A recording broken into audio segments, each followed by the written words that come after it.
নমস্কাৰ। এবাৰ এহাল বুঢ়া বুঢ়ী যোনে চকুৰে নেদেখে আৰু আৰ্থিকভাৱে ইমান টনকিয়াল নহয়। সিহঁতৰ ল'ৰা ছোৱালীও নাই।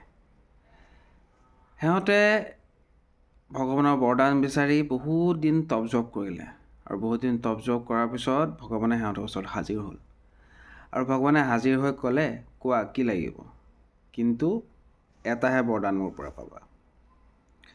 তেতিয়া সিহঁতে কি কৰিব? সিহঁতে ভাবিব ধৰিলে, কাৰণ সিহঁতৰ সমস্যা বহুত, চকুৰো নেদেখে, আৰ্থিকভাৱেও টনকিয়াল নহয় আৰু সিহঁতৰ ল'ৰা ছোৱালীও নাই। বুঢ়া বুঢ়ীয়ে কি বৰদান খুজিব বাৰু এবাৰ ভাবি চাওকচোন।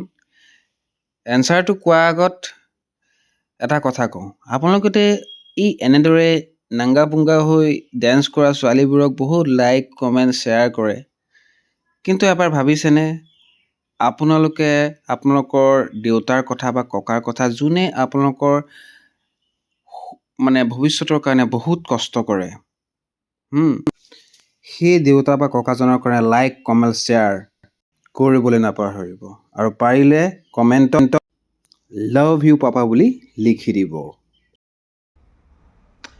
বহুত সময় ভাবাৰ পিছত সিহঁতে এটা বৰদান মাগিলে। বৰদানটো ঠিক এনেকুৱা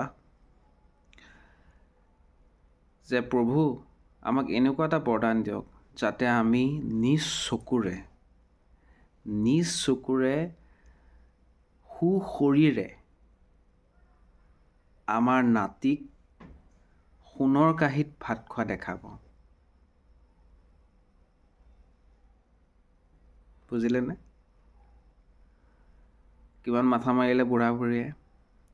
সিহঁতে এটা বৰদানত সিহঁতৰ গোটেইবোৰ সমস্যা সমাধান হ'ল। নিজ চকুৰেও দেখা হ'ল, সুশৰীৰে এটা বেমাৰ আজাৰো নহ'ব। সিহঁতৰ নাতি হ'বলৈ হ'লেতো সিহঁতৰ ল'ৰা ছোৱালী হ'বই লাগিব। সিহঁতৰ নাতিক সোণৰ কাঁহীত ভাত খোৱা দেখা পায়, আৰু সোণৰ কাঁহীত ভাত খাবলৈ হ'লে ধনী হ'বই লাগিব। কেনেকুৱা পালে বুঢ়া বুঢ়ীৰ বৰদান খোজা ষ্টাইলটো? মৰেল অফ দ্য ষ্টৰী, সদায় কথা কওঁতে ভাবি চিন্তি ক'ব, যাতে আপোনাৰ এটা কথাই 10টা কাম কৰে, এক গুলিত 10টা চিকাৰ হয়। Love you all.